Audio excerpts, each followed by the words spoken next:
I'm Michelle, and I'm the host of Heritage Gourmet. Today, we're making Irish soda bread. This recipe comes from the mother of a family friend of mine, Michele Metych, in Chicago, Illinois.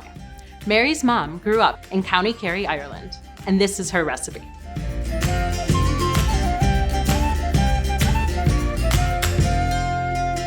We're gonna start making the soda bread by mixing our dry ingredients together.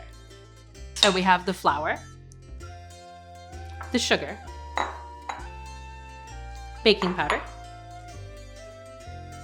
According to the Society for the Preservation of Irish Soda Bread, the first mention of Irish soda bread comes from a London magazine referencing an Irish newspaper back in 1836. There are several different types of Irish soda bread.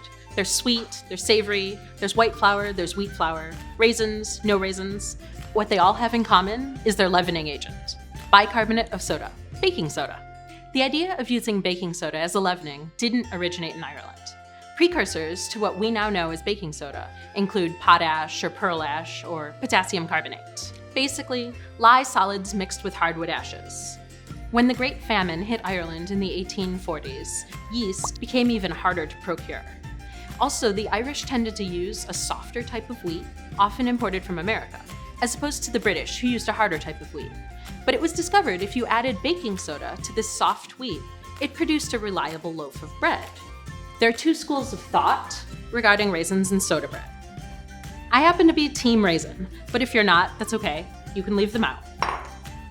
When I was in Ireland, I rented a cottage on a farm in Kerry, and my lovely hosts left me a loaf of Irish soda bread for breakfast, along with fresh butter, fresh jam, and fresh cream from their cows for my coffee. The country has a long history of creating excellent dairy products.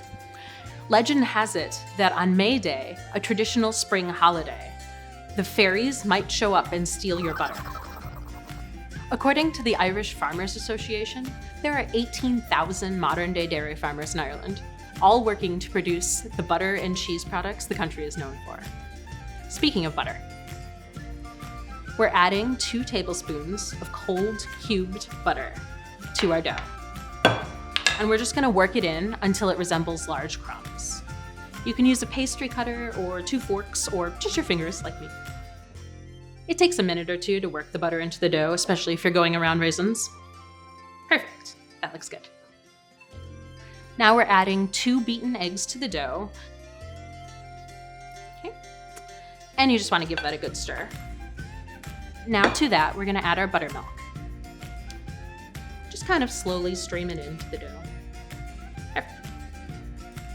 Now stir with the wooden spoon until you reach the point where you can't stir anymore. This dough is gonna get really thick.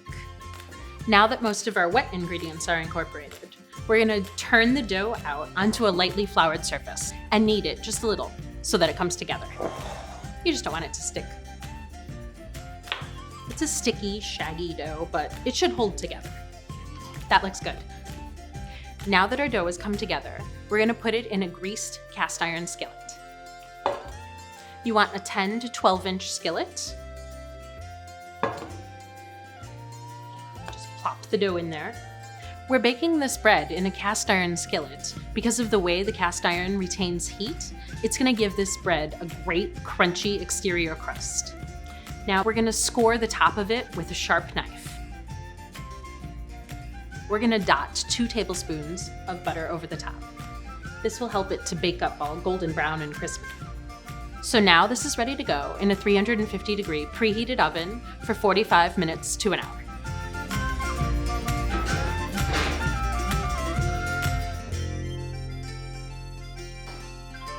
Great.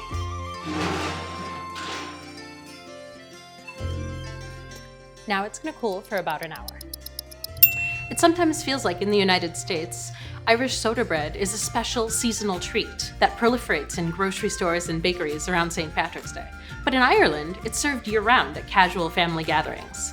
And now that you have this recipe, you too can have this bread year-round. Just watch out for the fairies.